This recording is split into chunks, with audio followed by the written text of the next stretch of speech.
He just popped in. He used to write for the movie Ghostbusters. And he's been an extra on Friends. So Dallas, please help me in welcoming Chandler Watson.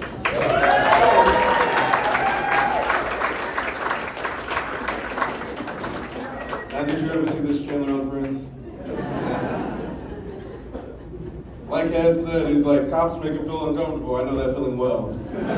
Very well. Despite my name being Chandler, I've been followed some places. Yosemite was the craziest. The craziest. But before I get to that, it's like I wanted to know what all the fun was about. So I started following cops myself. Could you imagine? Picture this. Me following a cop as they follow another black man. It was like an Oreo.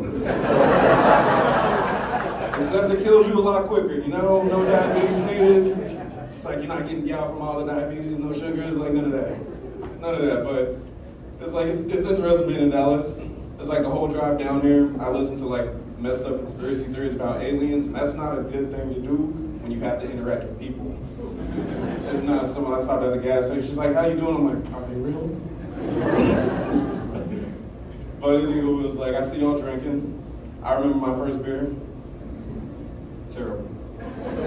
Absolutely terrible. My friend was like, what you do is you drink it, and you keep drinking more until you like it. And I'm like, I know a failed marriage when I see one, bro. It's like, what are we really doing here? It's like, other things made sense. Like, the first time I tried ecstasy, made so much sense. It's like, bro, I feel so good, I just want to rub myself. Cocaine, I was like, oh my goodness, can I have some more? Can I have some more? A little bit more. Of course, acid, mushrooms, you can't really overdo those. You can, but then you become really weird and you're standing in a tin hat in the corner of a gas station listening to like alien conspiracies on the way down from Oklahoma City, and then you look like this right now, you know? But beyond that, it's like, let's talk about the cops some more. It wasn't my whole plan to talk about it. It really wasn't. But growing up, I'll get to them eventually. But I don't know if anybody's ever fixed their mouth to say this or heard somebody say this, but go back to Africa. Ever heard it? Yeah. I used to hear it all the time when I was younger. All the time. And like now, I finally realized the rebuttal. Are you buying my ticket? Oh, I've been looking. Them shits are not cheap. 1800s to be exact. Flies me into Marrakesh. And the person who called me back, I just want to like look him up on Facebook. I'm like, hey Chad, you remember this in 9th grade? After football practice? Do you still mean that?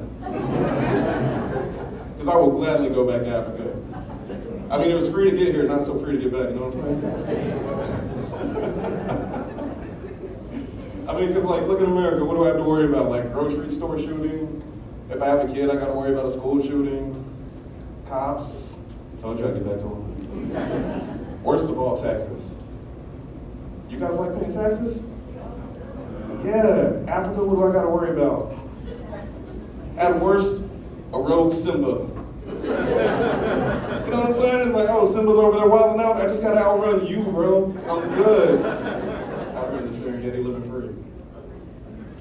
But Yosemite, let's talk about it. It's beautiful. If you've never been, I highly recommend you go. So the first time I go there, I'm driving through the valley floor listening to Wu-Tang, because that's what you do in the most beautiful place on earth. Windows down, just head nodding. So I drive by Half Dome for the first time, and I look and I swerve. And then right then, the blue and whites hit me. And I pull over, and he's like, you know why I pulled you over? I'm like, is it because I'm the only black man in Yosemite? And he's like, no, you swerved about a quarter mile back. I'm like, quarter mile back was Half Dome. Who's driving straight when you see Half Dome? Seriously, who's doing that? So they pull me over, they're searching my car, whatever, which was odd, but they're searching my car. And then he found what I like to call trail mix. This trail mix happened to be psilocybin mushrooms.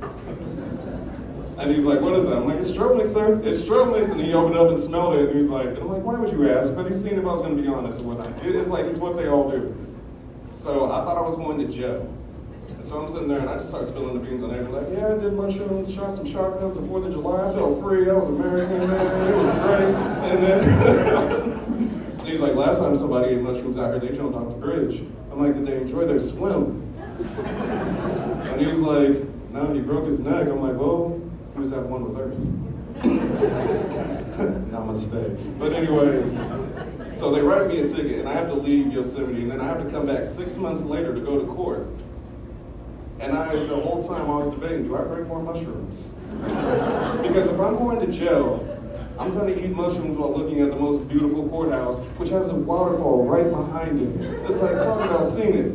Now, the odd part was, I was the only black dude in that courtroom. Never seen that before in my life. Ever. It's like, there's white dudes in there who's like, I plead the fifth. I'm like, what?